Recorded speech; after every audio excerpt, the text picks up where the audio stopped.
Assalamualaikum warahmatullahi wabarakatuh. Halo semua, perkenalkan saya Nuwanda Azela Putri dengan NIM A1C422024. Dan pada kesempatan kali ini saya akan membahas mengenai hasil praktikum mengenai metamorfosis. Tujuan dari praktikum metamorfosis ini adalah yang pertama,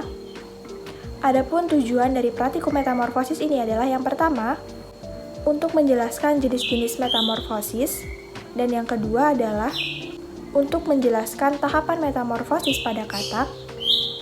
Yang ketiga adalah menjelaskan faktor yang mempengaruhi metamorfosis pada kodok. Dan yang terakhir yaitu menjelaskan antara metamorfosis dan juga regenerasi. Nah, sebelum kita memasuki hasil dari praktikumnya, kita akan membahas terlebih dahulu mengenai metamorfosis. Nah, apa sih yang dimaksud dengan metamorfosis itu sendiri?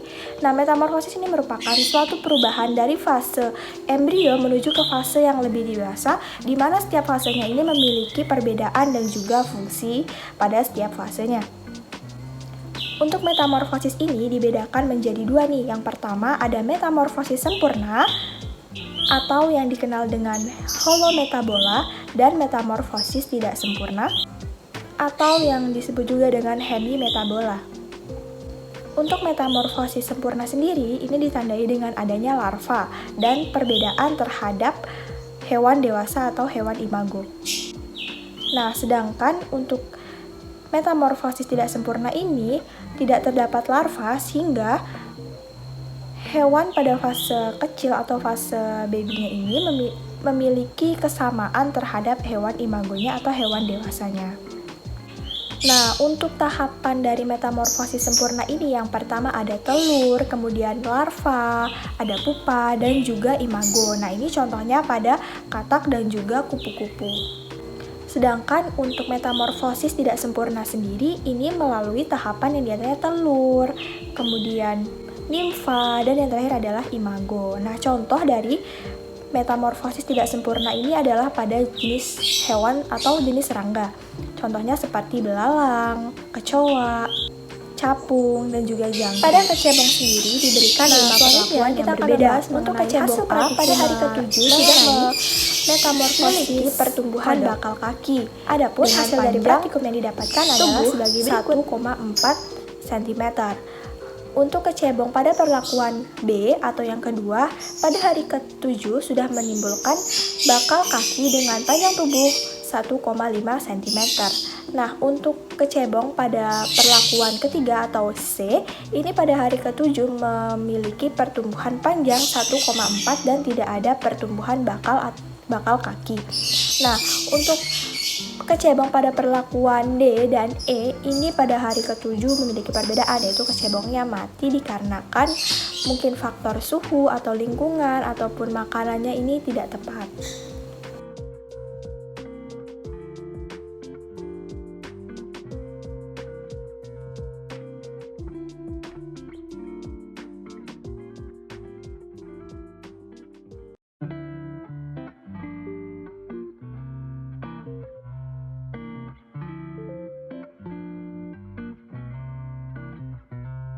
Baik, selanjutnya kita masuk ke pertanyaan refleksi. Untuk pertanyaan pertama, apakah perbedaan antara metamorfosis dan juga regenerasi?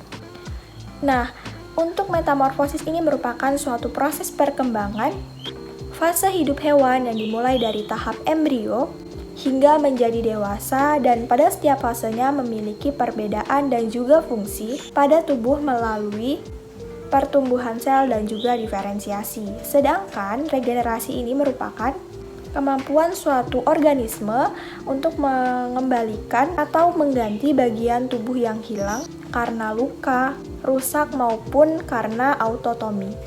Pertanyaan yang kedua itu terkait dengan apa saja faktor internal dan eksternal yang mempengaruhi terhadap metamorfosis kodok. Nah, faktor internalnya itu terdiri atas makanan atau nutrisi, kemudian suhu, kelembapan, dan oksigen. Sedangkan faktor eksternalnya terdiri atas gen dan juga hormon. Untuk pertanyaan yang ketiga yaitu jelaskan tahapan mengenai metamorfosis kodok. Nah, kodok ini melalui metamorfosis sempurna. yang terdiri atas telur, kecebong, kodok muda, dan juga kodok dewasa. Nah, pada tahap telur, kodok betina pada awalnya akan bertelur dan telur tersebut berjumlah sangat banyak dan kemudian menetas menjadi kecebong. Pada saat menetas menjadi kecebong ini memerlukan waktu sekitar 10 hari hingga 1 bulan. Nah, pada telur kecebong yang telah menetas ini, kecebongnya akan menghabiskan lebih banyak waktunya di air. Selanjutnya, setelah memasuki tahap telur yang kedua yaitu adalah kecebong. Nah, kecebong ini merupakan tahap atau fase awal dalam perkembangan, di mana ditandai dengan perkembangan awal pada morfologi yaitu bagian mulutnya, mengalami sedikit demi sedikit perkembangan hingga terbentuk mulut yang sempurna pada saat dewasa. Nah, pada bagian kulit kecebong sendiri terdiri atas lapisan epitel yang sederhana dan tidak tersusun atas sel yang banyak. Namun, pada perkembangan metamorfosis kecebong ini, sel-selnya, penyusun kulit dari kecebong sendiri akan menjadi lebih kompleks hingga banyak sel penyusunnya seperti sel kelenjar. Nah, selanjutnya pada tahap kodok muda. Nah, pada tahap kodok muda ini masih memiliki ekor, namun sudah mulai terbentuk bagian kaki dan juga tangannya. Nah, kodok muda ini pakan utamanya adalah arthropoda, larva, hingga serangga kecil. Nah, pada kodok muda sendiri, insangnya yang pada kecebong tadi ini akan terdegenerasi oleh karena adanya hormon tiroksin. Nah, selanjutnya kuntum paru-parunya akan mengalami proliferasi dan juga diferensiasi sehingga membentuk adanya alveolus.